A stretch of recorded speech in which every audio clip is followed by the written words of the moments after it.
In this video, we'll look at the faceplate options for my McIntosh MI-75 monoblocks.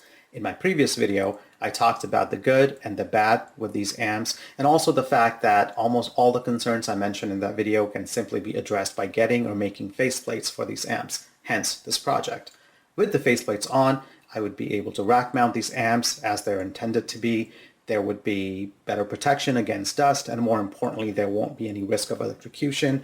And of course, I will also have access to this panel here, which I didn't get to talk about in great detail in my previous video. So let me show you what this panel has. It has a power button, this on-off toggle switch here. It has a volume knob, so you can set the gain at a desired level, which comes in really handy, especially if you have sensitive speakers like I do. I have the Tannoy GRF with 15-inch monitored goals, with the max power handling capacity of 50 watts. And as we know, these amps can go all the way up to 75 watts. So it's great to be able to set the gain to about 50 to 60% is where I usually have it. And also having this combination of a power button as well as a gain control on the power amp is really cool because it gives you the option to potentially skip the preamp. So I can have a DAC or a CD player go directly into the amp and skip the preamp. And I've tried that. I've tried this amp without a preamp and with a preamp, and it was a day and night difference. There is difference in sound, and you could clearly see what the preamp has to offer and what the preamp does to the sound in the chain. The other thing it has is this fuse here, which we don't really have to worry about unless you blow a fuse. And finally, it has this red pilot light, which turns on when you turn the amp on, and that can be subjective. You may or you may not like it. I've actually come to like it over time as it becomes pretty obvious whether the amp is on or not. You don't have to second guess. It's nicely lit and red when it's on. And also, I think it gives these amps a very serious vibe, like they mean business. So while I was still looking around for used faceplates for these amps, another pair of these amps became available from the same gentleman I had bought the previous pair from. And this time, the new pair came with a couple of interesting faceplates. So I did not hesitate to pick up the second pair of these amps for a couple of reasons. One, it will help me tremendously with replicating the faceplates for my first pair that is missing the faceplates. And two, the amps are just wonderful. They're rare, they're collectible, and they sound amazing to boot. So I'm sure I won't have trouble selling the second pair after I'm done with the project. So let me show you the two faceplates I received with the second pair of amps. They're not perfect, but they'll help me quite a bit. So let me show you the first faceplate, and I'm going to show you the back of the faceplate first. So you can see it has this cutout for the panel, and then it has all these holes. And I don't know what these holes were used for, but as you can see, these holes were labeled and numbered. I'm sure they served a purpose, but I don't know what that was. Let me turn it over so you can see the front. And here it is. Here's the first faceplate, and you can see it looks great. It's original. It's got the McIntosh badge and the lettering, and it's got these interesting holes, and God knows what those were used for. Now let me show you the second faceplate, which is interesting in its own right, but for a completely different reason. Now here's the second faceplate. Again, I'm going to show you the back first, and you can tell this is a completely different sort of build. I don't think it's an original McIntosh faceplate. I think this was custom built. It has a very solid build to it, and then it has a door for where the panel goes. So this, I think, was meant for military application and use. As you can see, let me turn it over. As you can see here, this is a very serious faceplate for these amps with its own door for the panel, which is really cool. This little door here. So this is not a typical or original faceplate, but it is an interesting faceplate nevertheless. I'm not going to use the second faceplate for my reference. I'm going to use this original faceplate with the holes for my reference to create the faceplates or try to make the faceplates myself. Now, that reminds me, I was talking to a friend of mine when I was first considering buying a pair of MI-75s, and he was telling me how this could be a bad idea, given that these amps have industrial transformers, and he would rather purchase an MC275 or an MC75 because if anything goes wrong, for example, the transformer goes out or anything like that, it would be impossible to find a replacement for the MI transformers, whereas it would be difficult but not impossible to find replacements for the MC transformers. And although I understood his logic, I did not fully agree with it. My logic was that McIntosh consumer amps, the MCs, have been so good. They have really proven themselves over the decades. They have stood the test of time. These consumer transformers on the MCs have great reliability even after all of these decades. And my logic was, if the McIntosh consumer transformers are so reliable after all of these years, I can only imagine that the industrial transformers should be even better at longevity and reliability. They were made to industrial spec for a reason. They were used in medical and military applications as well. So what made him nervous about the MIs is exactly what made me comfortable and confident in them. And isn't that the great irony? And that's just how it works with vintage stuff. You don't really know. I mean, I've had these amps for well over a year now, and I've had zero issues with listening to these amps almost on a daily basis. I literally switch them on, listen to them for some time, turn them off almost every single day. I've done that for months.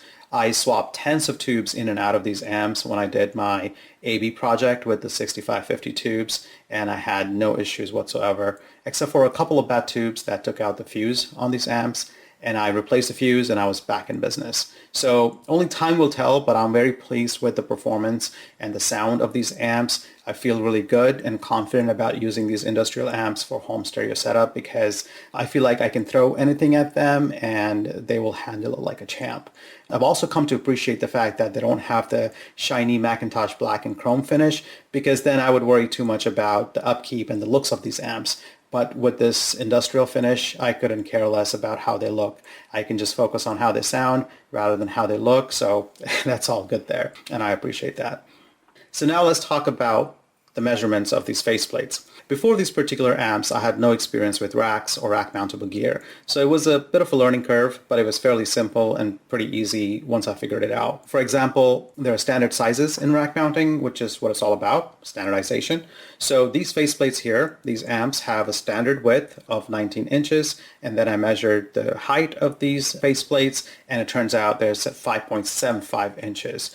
And guess what? I was pleasantly surprised to find out that that is also a standard size. Turns out rack gear have standard width of 19 inches and they can vary in height, but usually they stick to a rack height unit called U, as in the letter U. So the smallest unit, for example, can be 1 U in height, which is around 1.75 inches. So from there, you can have gear that adds height. You can have equipment that has a height of 2U, 3U, and so on. And it turns out these amps here, these faceplates, have a rack height unit of 5U. So they're 5U in height and 19 inches in width. I mean, I was so relieved to learn that these amps, even though they're 60 plus years old, they have the standard height and width for a rack. So that counts for something, right? That should help a lot with this process. So armed with that knowledge, I went searching for 5U rack faceplates to see what comes up. And what came up was rack panels. So they have these things called empty rack panels that are meant to cover empty spaces in a rack. I know anybody experienced with racks must be laughing at me right now, but hey, I'm a noob, I'm a rookie at this, so these are all exciting things for me to learn about. So anyway, I was thinking this is perfect. Maybe this is exactly what I need. I don't know yet, but maybe I can get one of these rack panel covers to see if it will work for me. Because up until now, I was thinking this whole thing is going to have to be a completely custom job. It may still need to be, but let's just go over everything we need for this faceplate to determine if these panels may potentially work for me or may help in this project. So first, let's look at what the new faceplate needs to have. First is the dimensions. It needs to have the right height and the width, which we know is 19 inches and 5U, so that part is taken care of. And then there's these mounting holes that also need to be aligned. And I'm guessing if this faceplate already adhere to the standards of racks and rack mountable gear, so chances are these mounting holes are also standard, and that should also match with whatever is available in the market today. However, I did notice that in the back, the amp actually has the holes here that align with the rack panel, like that, but the amp also has these cutouts here, and I was wondering what those were for. And I'm guessing that given how heavy this amp is, I think it's 60 plus pounds, and given that this is just a very thin faceplate, I don't think a screw would just go through here and that weight would rest on a faceplate like this. I would think that wouldn't really work in terms of weight and how much weight is being put on this thin plate here. Of course, it's going to go through the rack, but I believe these points here must be there so that the amp is mounted to the rack. This part is probably mounted using these cutouts here, and then I think the faceplate just goes on top of it like a cover using those additional holes. But we'll see. That's my guess at this point. And then there is this rectangular cutout, obviously, that we'll need in the faceplate.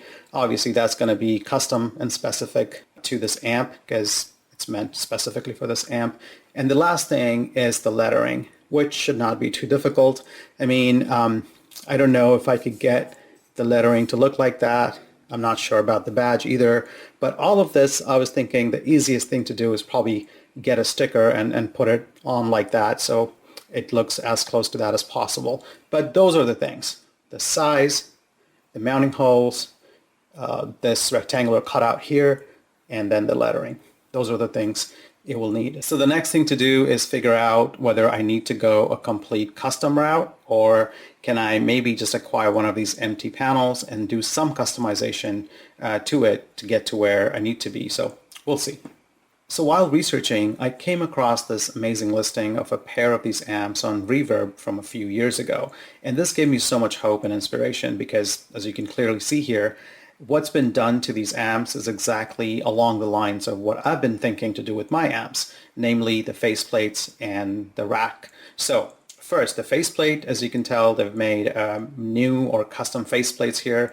I'm not so sure about the style of lettering, but that's completely subjective. And it looks very clean. I also like how they've painted the panel black. It looks very nice. So even though this listing is from a few years ago, I thought it wouldn't hurt to reach out to the original poster and seller, asking them how did they go about making the faceplates for these amps. And I reached out, and luckily I was able to get a response back.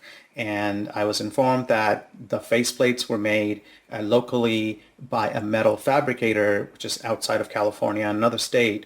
So at least I got some information. So from there, I went looking for metal fabricators in Southern California, and I found a few in and around LA. I called a few of these fabricators, and most of them informed me that they deal with bulk orders and will not take a one-off or a small project. There were a couple that were willing to do a one-off job for me and informed me obviously that making 1 or 2 plates will be a little bit more expensive compared to bulk orders of 50 or 100 plates or more. And while talking to these fabricators, it became clear that I would have to split the task for these plates in 2 separate jobs. One would be the metal fabrication part, which would be cutting the plates if required to the desired length and width, and the cutout for the panel and the holes for mounting. The second would be the lettering that would address this part here, as most fabricators told me they would not be able to do it, but I'm looking at other options for getting the lettering done. So I focused on the fabrication part first. I finally found a shop that was willing to make me a couple of plates for a decent price.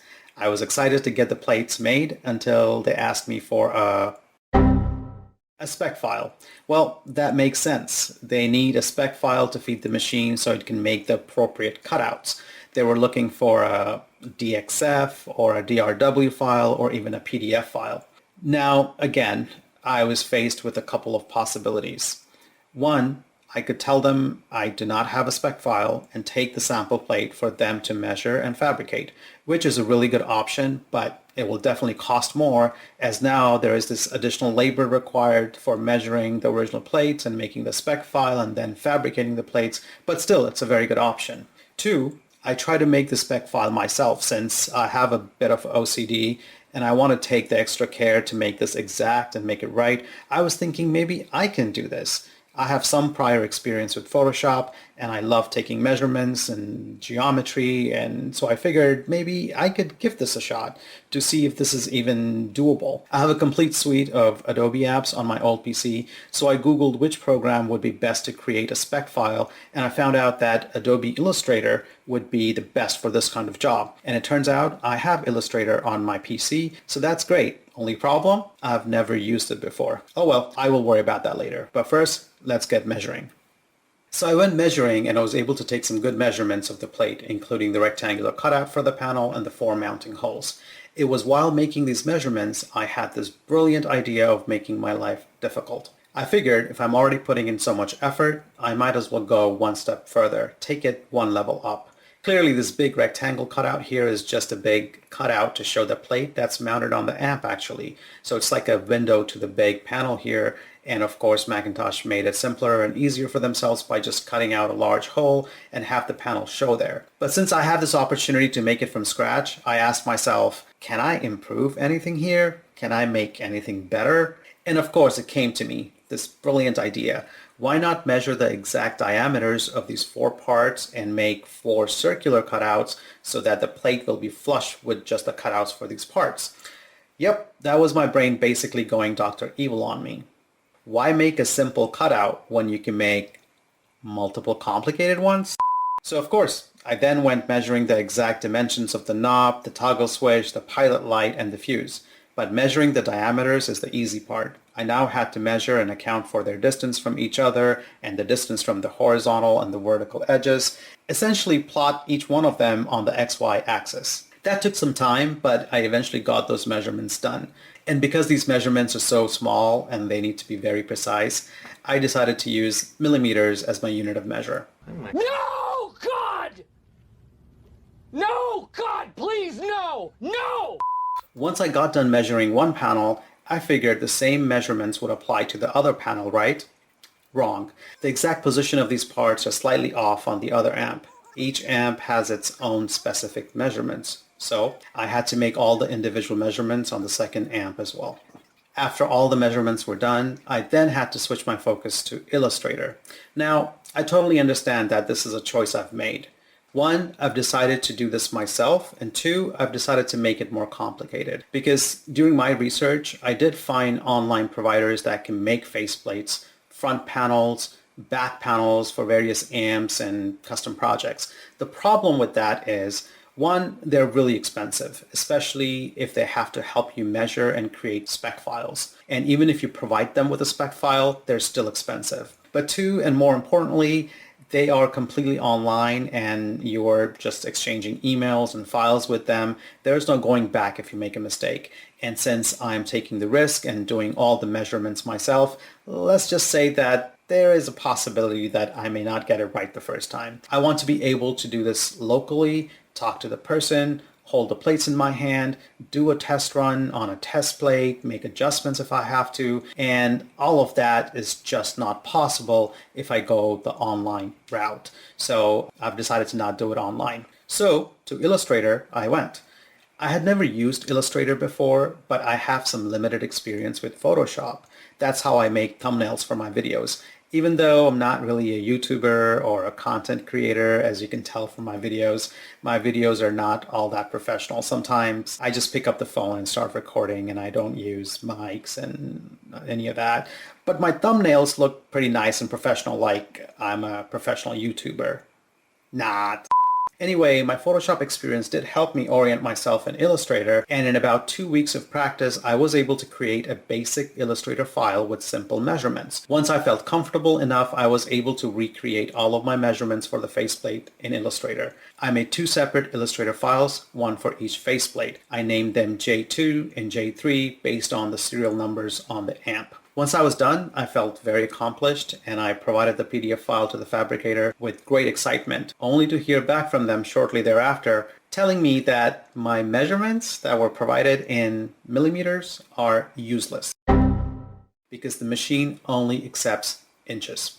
Hello, we're in America, I know, but I was still surprised that the machine could not also take input in millimeters.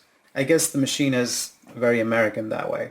So I had to decide whether to redo all of my precise measurements all over again in inches, or if I really truly believe in my precision work and the conversion factor from inches to millimeters. Well, I believe in my precise measurements the first time around with millimeters, so I decided I was not going to measure everything all over again in inches.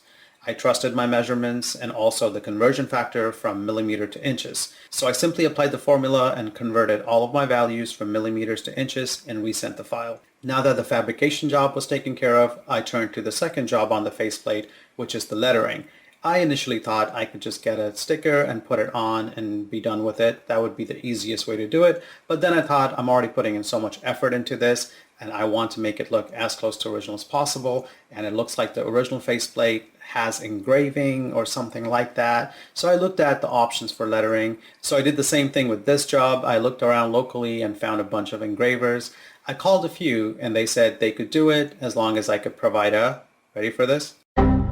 A spec file. Again, that makes sense. That makes total sense. Good thing is I already got some of that experience with Illustrator working on the fabrication spec file, so it shouldn't be too bad, right? Well, it turns out it's a different type of challenge with lettering. It was about finding the right fonts to make it look as close to original as possible. It took me some time, but I think I found the right fonts, some of which I had to purchase, but it was totally worth it. So after the fabrication is done, I'll have to take it to the engraver. So this is going to take some time, but I'm hoping after all is said and done, the results will be good and hopefully meet my expectations. So to bring this faceplates to reality, I had to engage with a couple of different vendors. I had to put in some of my time as well. As far as the panels for the faceplates are concerned, I ended up going with Hammond Manufacturing as they have the right size and they also offer different colors. So I could have gone with white colored panels or faceplates, black colored ones or other colors, but I ended up going with the aluminum finish. And of course, I had to put some time and effort to create the spec files for the fabricator as well as the engraver. Here's the sample test run from the metal fabricator, and here's the lettering from the engraver. This was the first spec file for the fabricator that had all the cutouts, and this was the update to the spec file with the lettering for the engraver. So as of this video, the fabricator has the plates, they're working on it, and I should have it back in a few days. And once it's back, I'll take it to the engraver. So I think I've tried my best to make the faceplates as close to original as possible. If it does come out the way I'm envisioning it, then it should be pretty cool. And in the next video, we'll take a look at the rack options for these amps. Thanks for watching.